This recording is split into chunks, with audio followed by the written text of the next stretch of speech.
अल्लामा इब्तिसाम अलाई ज़हीर साहब हमारे साथ हैं और उनके साथ अब्दुर्रहमान साहब हैं।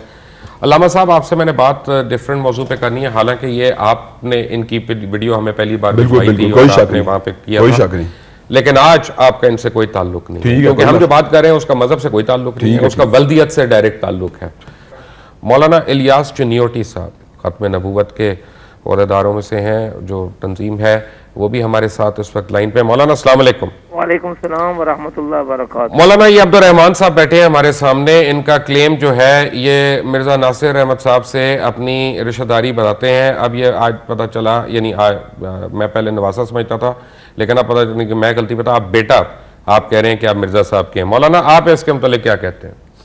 गुजारिश ये है कि मुझे जैसे पता चला कि बिलाल अहमद नामी शख्स जो है वो मुसलमान हुए हैं और बहुत सारे लोग उनको प्रोटोकॉल दे रहे हैं, तो मैंने जनाब नगर में जाकर उनके हक़ायक़ मालूम करने की कोशिश की।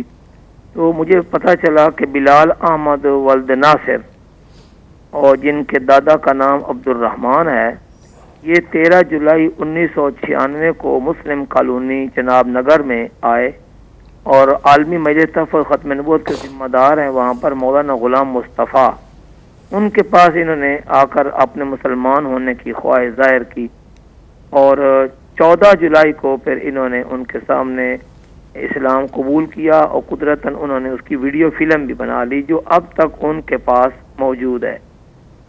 मौलाना ग़ुलाम मुस्तफ़ा ने मुझे बताया कि उस वक्त इन्होंने अपने एक भाई का नाम बताया था कि उसका नाम दाऊद है और वो दाऊद नामी शख्स इस वक्त भी वहाँ मुस्लिम कॉलोनी मदनी चौक में करियाना की दुकान करता है और वो इस वक्त भी वहाँ मौजूद है। इसके साथ साथ कादियानियों का एक रोज़नामा अखबार है अल-फज़ल, उसकी 24/12/2009 का जो शुमारा है 6 मुहर्रम 1431 का, अगरचे हम ये कहेंगे कि कानूनी तौर पर इसका डिक्लेरेशन जो है वो मनसूख था, क्योंकि इसमें ये बहुत सारे गैर कानूनी चीज़ें जो है वो इस्तेमाल करते हैं। रब्वा का लफ्ज़ जो इस्तेमाल करना इनके लिए ममनू था, ये बार बार उसको इस्तेमाल रब्वा, सॉरी मुझे ये बताते चले रब्वा के लफ्ज़ में क्या प्रॉब्लम है? रब्वा का लफ्ज़ ये था कि रब्वा का लफ्ज़ जो है वो कुरान मजीद में सूरत शहर का नहीं नाम जली शहर बन गया ना, आपने छोड़े ना, शहर का नाम है अपना। कादियानी जो है ये आम लोगों को अगर बात पता है क्या बात यहाँ पे, मैं मौलाना मेरी एक अर्ज सुन ले, आप सही फरमा रहे हैं, मैं आपसे बहस नहीं कर रहा, आप सही फरमा रहे हैं। मेरा यहाँ पे मसला जो है ना वो किसी भी तरीके से मजहब नहीं है, वो हम वल्दियत की बात कर रहे हैं, हम उनकी उसकी बात कर रहे हैं। आप इनकी वल्दियत के मुतालिक मुझे क्या बता सकते हैं? तो वल्दियत के बारे में जो वहाँ हमारे दोस्तों ने जनाब नगर में बताया उसका नाम है नासिर, लेकिन उन्होंने कहा कि ये मिर्ज़ा नासिर नहीं है, अपने आप को ये राजपूत कहते हैं, लेकिन हकीकत में कुम्हार कौम से ये ताल्लुक़ रखते हैं।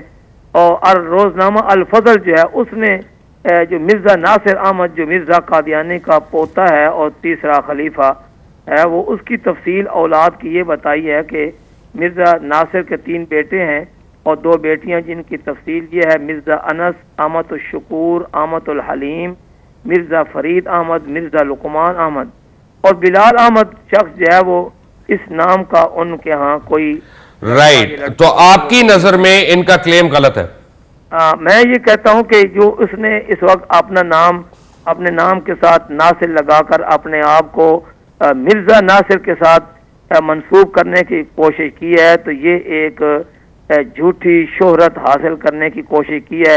राइट। मौलाना इलियास चनियोटी साहब, बड़ी मेहरबानी आपकी। कहते हैं जी, हम उसको वेलकम कहते हैं, लेकिन इस मुसलमानी के नाम पर अगर वो किसी और को धोखा देना। जब हम break, welcome back from the break. Allama साहब, आपको पता है ये प्रोग्राम मैंने पहले क्यों नहीं किया? गेस करें। यानी 21 दिसंबर को जब पहले हुआ तो उसके बाद आज तक मैंने क्यों वेट किया? इसलिए मैं रिक्वेस्ट करता रहा हूँ आपसे, और आपने इसको मसले में मेरी रिक्वेस्ट पे कान नहीं धरे। नहीं, 2 रीजंस थे। बताएं। 2 रीजंस थे। एक तो सबसे इंपॉर्टेंट रीजन ये था कि जब हमने किया था तो आपको याद होगा कि आशूरे वाला सानिया हो, बिल्कुल सही है, और उसके बाद हमने वेट किया, आशूरे के चेलम वाला सानिया हो गया, क्योंकि मुझे उस प्रोग्राम से भी ये लग रहा था। उसके बाद जो मुझे फीडबैक आया कि लोगों ने इसको एक मजहबी रंग दे दिया, जबकि इसका मेरे लिए मजहब से ताल्लुक नहीं है, इसका ताल्लुक प्योर एक क्लेम से है कि एक आदमी किसी शख्स का बेटा है या नहीं है, या पोता है या नहीं है। बिल्कुल सही है। उन्हें इसका मजहब से तो पहली बात कोई ताल्लुक नहीं। बात पता है क्या, काफी लोगों का एक ख्याल है और काफी साथियों का एक ख्याल है, मैंने इस पे तहकीक भी पढ़ी। ठीक है, ठीक। उनका ये ख्याल है कि आप अपनी नेक नियति में मिसलीड हुए। अच्छा। उनका ये ख्याल नहीं है कि आपने गलत किया, उनका ये ख्याल नहीं कि आपने जानबूझ के ऐसा किया। उनका ये ख्याल है कि जैसे मैं अगर आपको कोई बात कहता हूं, आप मानेंगे कि नहीं मानेंगे? अब लुकमान थोड़ी बात सुन लो, ये मदबी वाले से नहीं, एक इंसानी वाले से करने लगा हूं। अल्लाह ने कुरान में क्या, वला तकफू मा लैसा लका बिही इल्म, हमें ऐसी बात नहीं करनी चाहिए जिसका हमें इल्म ना हो। और दूसरे अल्लाह ताला ने ये भी बात की, अल्लम नजअल लहू अयनैन व लिसानन व शफतैन, हमने इंसान को आंखें दी हैं, आज़ाद दी हैं, कान दिए हैं। बात सीधी साफ बात है। जिस वक्त ये आए मेरे पास अब्दुर्रहमान भाई, इनके शनाख्ती कार्ड में नासिर अहमद लिखा हुआ था, नासिर अहमद। अभी भी आप इनका शनाख्ती कार्ड चेक कर लो, नासिर अहमद। ख्वाजा साद रफी का भी क्या बता रहे थे? अच्छा ठहरे, एक मिनट ठहरे। नहीं, मैं वैसे पूछ रहा हूँ। ठीक है, वो नासिर अहमद लिखा हुआ था। अच्छा, उस वक्त कादियानी कम्युनिटी ने इस बात को डिनाई किया कि ये नासिर अहमद का जो नहीं बेटा नहीं है, बल्कि ये कोई और बंदा है। बात यह कि उनका जो क्लेम है बुनियादी तौर पर गुलाम कादियानी का यही है कि वो ईसा इब्न मरियम है। वहां पर उन्होंने बल्दियत का इशू नहीं खड़ा किया, यहाँ उन्होंने बल्दियत का इशू खड़ा कर दिया। हमें कंसर्न इस बात से इनको मारा पीटा गया। और दूसरी बात है, फिर इनको बात हमने क्यों मानी, उसकी वजह सुन ले जरा। बुखारी शरीफ में हदीस आती है, हज़रत ईसा अलैहिस्सलाम एक बंदे को चोरी करते हुए देखा। तो ईसा अलैहिस्सलाम ने कहा चोरी क्यों करता है? तो उसने कहा अल्लाह की कसम मैंने चोरी नहीं की। तो ईसा अलैहिस्सलाम ने कहा कि मैंने अपनी आंखों को झुठला दिया, अपने रब के पर ईमान लेके आया। जिस वक्त इनके बारे में हमने उड़ती उड़ती अफवाहें सुनी कि इनके बारे में लोग इस तरह की बातें कर रहे हैं कि ये बंदे उन नासिर अहमद के बेटे नहीं है, जबकि मैं अपनी आंखों में नासिर अहमद, मुझे उनकी दादा परदादा के साथ इतनी दिलचस्पी नहीं थी। मुझे इस बात दिलचस्पी थी कि एक बंदे के पास जुल्म हुआ है। मैंने इनसे पूछा यार आपके पास क्या अपने क्लेम की दलील है? उन्होंने कुरान जी उठाया मेरे सामने और उन्होंने ये बात की मैं हलफ देता हूं कि मैं नासिर अहमद का बेटा हूं। दूसरी बात उन्होंने दूसरी बात ये कही कि मेरा डीएनए टेस्ट करवाया जाए।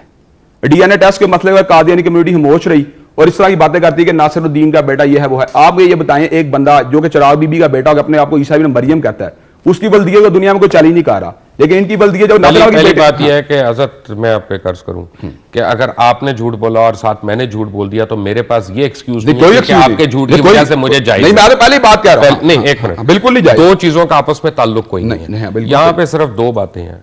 बात यह है कि हज़रत अब्दुर्रहमान आपका नाम है जी, आपको पता है इस मुल्क में गलत शनाख्ती कार्ड बन जाते हैं।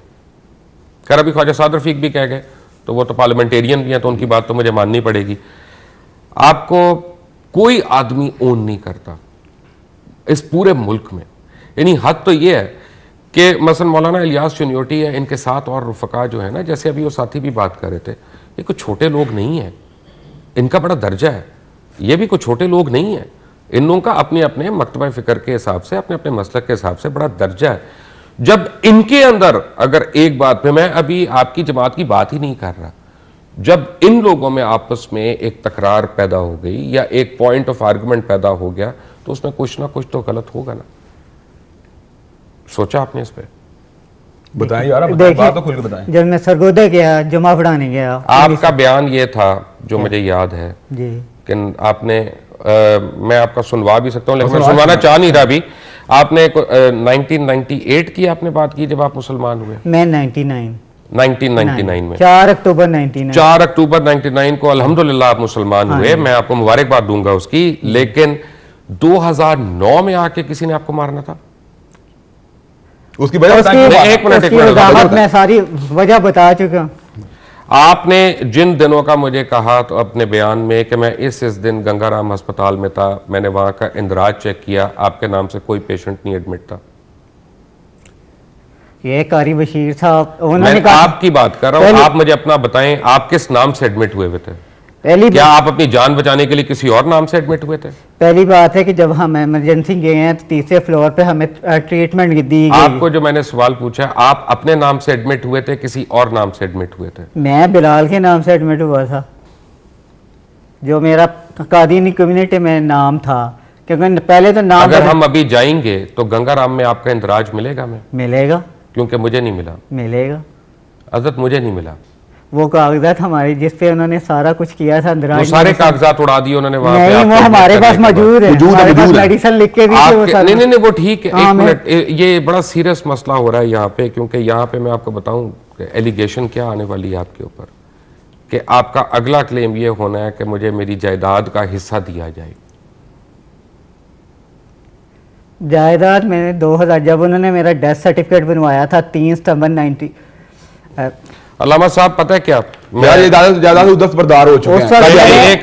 एडिशनल सेशन जज महबूब शाह कादरी की अदालत में सब कुछ छोड़ दिया था और 10 आपको ये पता है कि आपकी मेरे पास तस्वीर आई कि आज से 7 साल पहले यही जख्म आपकी टांगों पे थे और उस वक्त आपने ये बयान दिया था कि आप जिहाद कश्मीर या जिहाद अफगानिस्तान में होके आए हैं।